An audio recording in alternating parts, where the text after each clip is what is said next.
एक मुकाबला लगा हुआ है पंजाब असेंबली में, एतमाद का वोट मिलेगा नहीं मिलेगा, मेंबर किसके साथ ज्यादा है। आपको क्या लगता है कि परवेज इलाही और इमरान खान के जो मेंबरान है उनकी तादाद ज्यादा है या ये पीडीएम के ज्यादा हो जाएंगे? हाँ जी, जहाँ तक परवेज इलाही साहब का तल्लुक है, उनके छठे खाने में बहुत ही खुशकिस्मत सितारा हुआ है, जैसे हम जुपिटर कहते हैं, जैसे हम मुश्तरी कहते हैं, तो वो रहेगा 17 मई तक।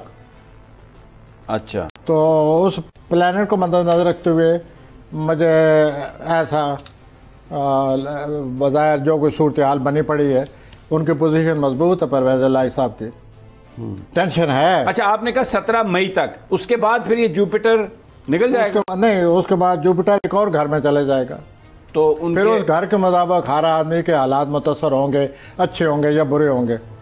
लेकिन जुपिटर जिस घर में भी जाए हालात अच्छे होते हैं।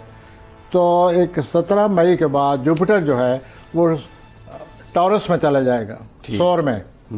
तो फिर हम सौर की बात किया करेंगे कि अब यूँ है, अब ये हालात हैं, अब यूँ आप करें उसके मुताबिक।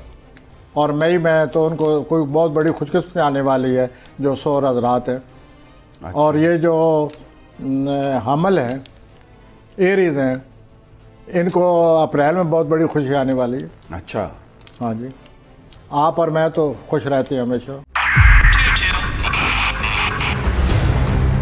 2022 बहुत सारे तोहफे भी देके गया पाकिस्तान की आवाम को। पाकिस्तान की आवाम को एक तोहफा ये दिया कि आवाम को पता चल गया कि पाकिस्तान का मीडिया क्या है। हक और सच का सफर साल 2022 में बोल रहा नंबर 1। हमने बहुत सारे शोज और ट्रांसमिशंस की, पूरा साल मुसलसल जदोजहद में निकल गया कि ये वोट ऑफ कॉन्फिडेंस के पीछे कौन लोग थे।